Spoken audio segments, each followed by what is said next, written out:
We finished up our first box plot on Thursday last week. So we're going to practice another one with a Barry Bonds problem. Some other notes about box plots that aren't shown here. And by the way, these terms right here are not, how do I say it? They're not commonly used across statistics.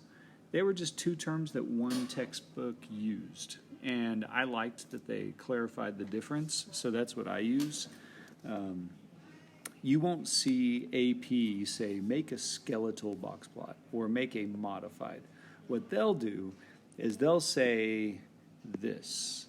They will either say make a box plot that shows outliers, or they'll be very vague and they'll say just make a box plot, and they won't clarify on the outliers, so that's them implying you don't have to show them. But typically when they say it, they'll say make a box plot that shows outliers.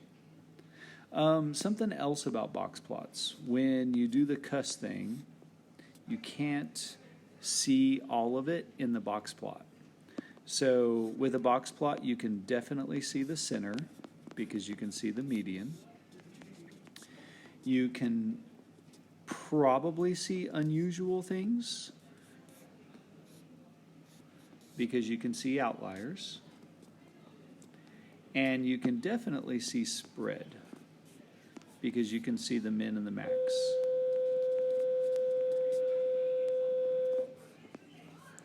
But you can't see shape. You can make a guess.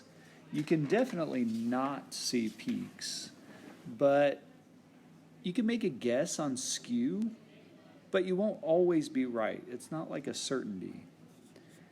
So be careful with shape. You can't see it with a box plot. You can make a very light guess, like you might be wrong, you can suspect things, but don't rely on the box plot for shape. All right? But those top three, oops, and I just see that I spelled spread wrong. Let's spell that correctly. There we go. You can do those first three things. All right? All right, let's give this home run problem a try. So it is a Barry Bonds problem about the home runs he hit each season. He got busted, by the way, for steroid use. So there's a little asterisk next to his records. I think it's still in the record books, but they're not thought of as the record because of his steroid use. This right here, I believe, let's see, was the record for a single season of home runs. And his total number of home runs for his career is also a record. So, two records to look at there. What you need to do is hit pause and type all these numbers into a spreadsheet. So here they are. I was fancy on this problem and I typed home runs for my list name. I actually typically always type A, and I don't know. I thought I'd show you. You can type anything you want in here. So I typed home runs, and I typed them all in here. Scroll back up to row 1. Press Menu, Stats, Stat Calc, and 1var Stats. We have one list. I only change that first cell where it says X1 list, and I hit OK. And there is all my data. For this problem, it does not ask for the mean. If you flip to the next page, it does ask for standard deviation, so we'll need that 12.6865 here in a little while. We don't use that in AP Stats. And we need this 5-number summary right here. This is what we need to make our box plot. So let's write that down in the space provided. And we'll make our box plot. We need to check for outliers. I will show you all that you need to write to get the most possible points. So first off, I would start your graph by writing the 5-number summary so that you don't forget.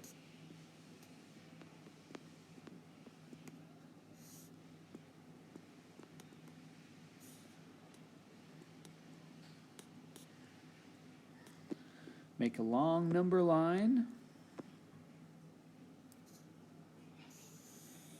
Now we need to check for outliers. See right here? Please do not do it in your head. Please don't do it on the calculator and not show your work.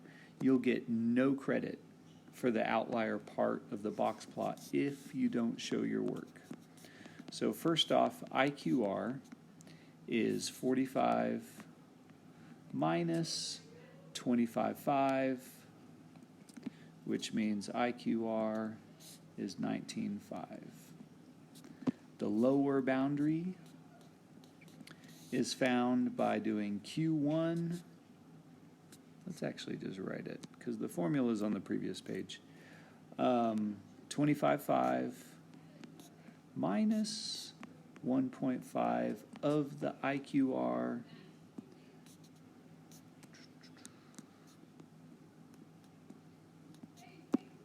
and you get a negative, which is not plausible. Obviously, no lower outliers. He can't hit negative home runs. Upper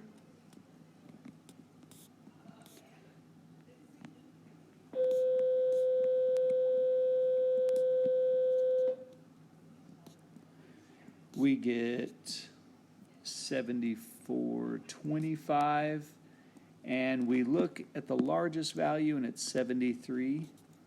So that means there are no outliers.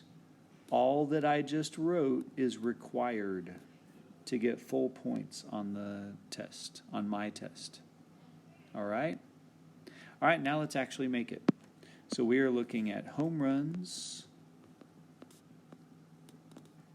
for Barry Bonds.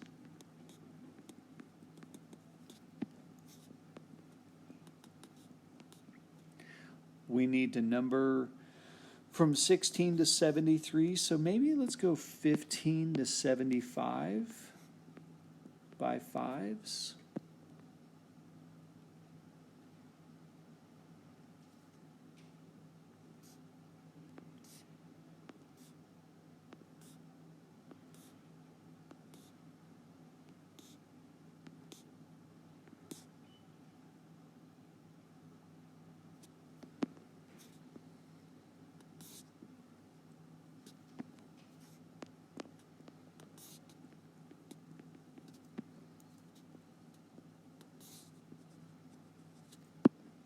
And we are talking about number of home runs.